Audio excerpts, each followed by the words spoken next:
Solar power energy, solar energy sa Rebesia, Pangasinan.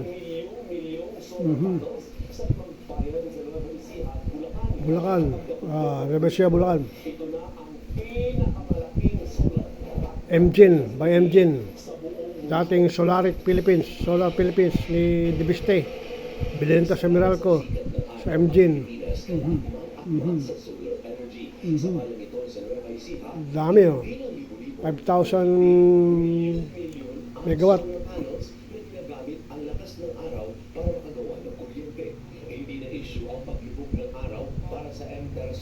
May BS, battery energy storage system.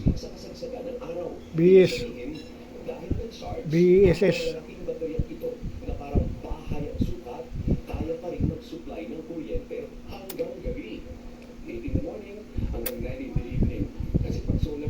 Rubio, Mgin. So kami hanggang alas 9 ng gabi, isang block yun na magsusupply sa Meralco ng 850 megawatts. Kita na yung rin ng kumpanya ito. Kung 3 oras lang, megawatt hour. Ang kuryenteng galing sa mga solar panels at battery papunta sa transmission grid. Tapos cut out na. Cut off na. Wala na ang energy storage. 3 oras lang hanggang 4 oras ang kaya ng baterya. Ang sinusupply na kuryente ng Empire Solar. Lalaki pang isusupply sa Meralco at Luzon grid sa mga susunod. Dapat yan, i-integrate nila yung supercapacitor energy storage device. 55 megawatts. Mga megabar Solar panels, mga capacity. 50 megawatt AC, no? And then, So, of course, yung first phase na tinatawag namin na completion na 600 megawatts yung isusupply na namin kay Meralco pag i-declare kami ng commercial operations. Pero gaano nga ba kahirap i-manage ang ganitong kalawak na pasilidad? Mahigit 4,000 hektarya ang sakop 4,000 hektarya. Lako, dami, laki. na ang mahigit 5 milyong solar panels sa ibang municipalidad 5 bilyon solar panel. dalawang probinsya, ang Nueva Ecija at Bulacan. Bulacan, boundary. Ito na ang Empire Solar Project. Ito na ang magiging pinakamalaking integrated solar and battery facility sa buong mundo. So, sa buong mundo. Isang lang, natapos na agad ang Phase 1 at tatapusin ang Phase 2 bago mag-March 2027. March 2027.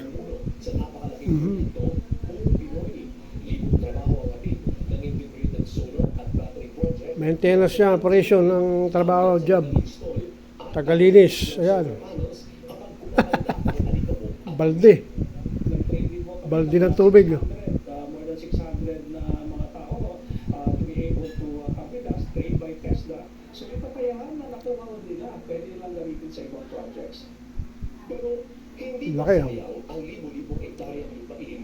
So, libo-libo. Ang laki ng footprints. Very carefully Mga agricultural land, kino-convert sa solar power. revenue for the local government.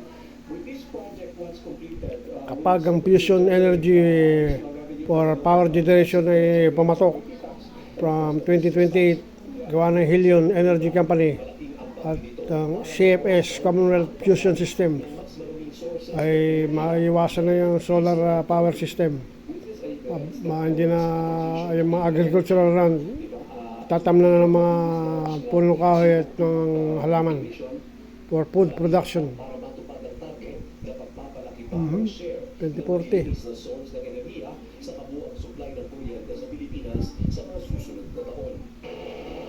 Samantala, bagyang lumiit ang napipintong romba sa presyo ng diesel sa Nako, susunod na linggo. diesel. Base sa presyo sa Presyo ng diesel. tapos ang 4 na trading days, nasa 850 pesos kada litro ang ibinaba ng diesel. Binaba. 46 2023.